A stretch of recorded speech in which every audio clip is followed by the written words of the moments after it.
तो अभी तक जैसा आपने देखा कि मिकी के उस कमरे से जाने के बाद किरिशिमा कमरे में अकेला होता है कि तभी उसके सामने एक बच्चा आ जाता है जिससे किरिशिमा मदद मांगता है और बदले में उस बच्चे को उसकी मॉम से मिलाने का वादा करता है।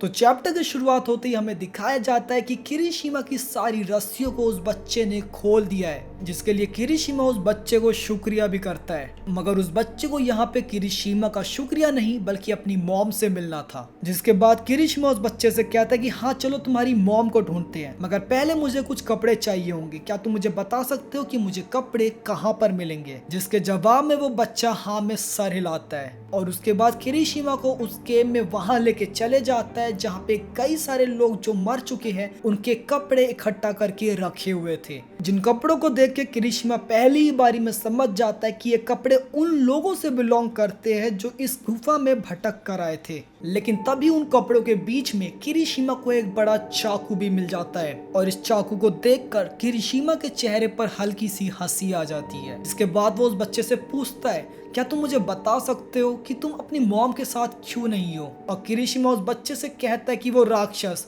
जिस बंदे ने मुझे यहाँ पे कैद करके रखा हुआ है क्या वो तुम्हारे पापा है और क्या वही तुम्हें तुम्हारी मॉम से नहीं मिलने दे रहे हैं। जिस पर वो बच्चा किरिशिमा को बताता है कि मेरे डैड ने कहा है कि वो औरत यानी कि मेरी मॉम बार बार यहाँ से भागने की कोशिश करती है और वो भविष्य में भी दोबारा से गुफा से बाहर जाने की कोशिश करेगी और बाहर जो है खतरा है और वो जो औरत है वो बुरी है। जिस पे किरिशिमा उस बच्चे को रुकने के लिए कहता है और पूछता है कि तुम्हारा मतलब तुम्हारी मॉम को यहाँ से बाहर जाने का रास्ता मालूम है। और यहाँ पे फाइनली जाके किरिशिमा को एक उम्मीद मिलती है, मगर वो बच्चा फिर से कहता है कि मुझे मेरी मॉम चाहिए। जिस पे किरिशिमा कहता है हाँ क्यों नहीं, चलो उसको ढूंढते हैं। मगर उसके बाद किरिशिमा उस बच्चे से एक चीज और पूछता है कि क्या तुम्हारे पापा को बुरा नहीं लगेगा कि तुम अपनी मॉम को देखने गए हो जबकि उन्होंने तुम्हें उनसे मिलने के लिए मना किया है। कि तभी किरिशिमा को मिकी की कही हुई बात याद आ जाती है।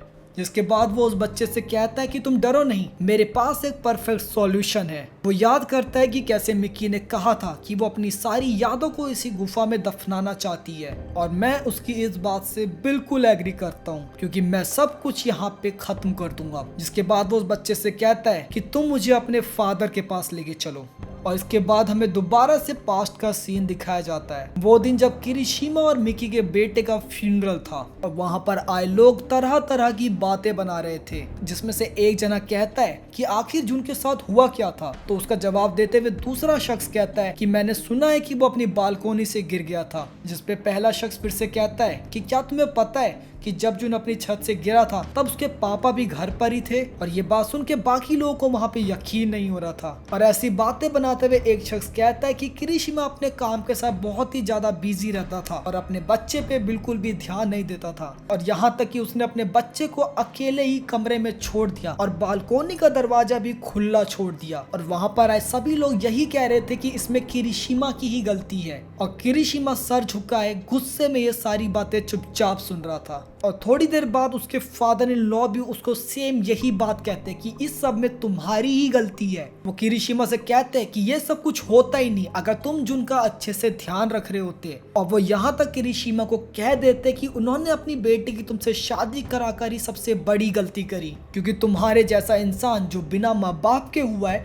वो कभी किसी को खुश कर ही नहीं सकता। और यहाँ पर भी किरिशिमा सर झुका अपने आप को एक्सप्लेन करने की कोशिश करता है कि इसमें उसकी गलती नहीं है। उसको लगा था कि मिकी जून के साथ कमरे में है और यहाँ पर मिकी भी अपने आप को डिफेंड करते हुए सारा इल्जाम किरिशिमा के ऊपर लगाते हुए कहती है कि इसमें तुम्हारी गलती है क्योंकि जब जून मरा तब तुम उसके साथ थे, तुम ये ब्लेम मेरे ऊपर डालने की कोशिश मत करो। और यहाँ पर मिकी, उसके फादर और वहाँ पे आए सभी लोग सब यही कह रहे थे कि जून को तुमने मारा है। और उसके बाद हमें दोबारा से गुफा का सीन दिखाया जाता है जहाँ पे मिकी उस आदमी के साथ लेटी हुई थी और वो उस आदमी को समझाते हुए कहती है कि ज्यादा जल्दबाजी करने की कोई जरूरत नहीं है, मैं यहाँ से नहीं भागूंगी, मैं बाकी औरतों की तरह नहीं हूँ, मैं तुम्हें कभी भी धोखा नहीं दूंगी। और वो यहाँ तक उस आदमी से कह देती है कि मेरे को बहुत ही खुशी होगी कि अगर हमारा एक बच्चा हो और ये सारी बातें सुन के वो आदमी बहुत ही ज्यादा खुश होता है। मगर इससे पहले वो आदमी मिकी के साथ और कुछ करता, एक चाकू उसके आर पार घोंप दिया जाता है। लेकिन ये चाकू मिकी ने नहीं बल्कि किरिशिमा ने उसके पीछे से उस पे घोंपा था। और इसके बाद उसका अगला शिकार मिकी थी और वो उस आदमी से चाकू को निकालते हुए मिकी से कहता है कि मिकी तुम सही थी, इस गुफा के बारे में, इस मॉन्स्टर के बारे में, हमारे वाहियात पास्ट के बारे में, और क्यों ना हम वो सब कुछ यहीं पे खत्म कर दें। और यहीं पे हाइड आउट मांगा का चैप्टर 6 जो है समाप्त हो जाता है।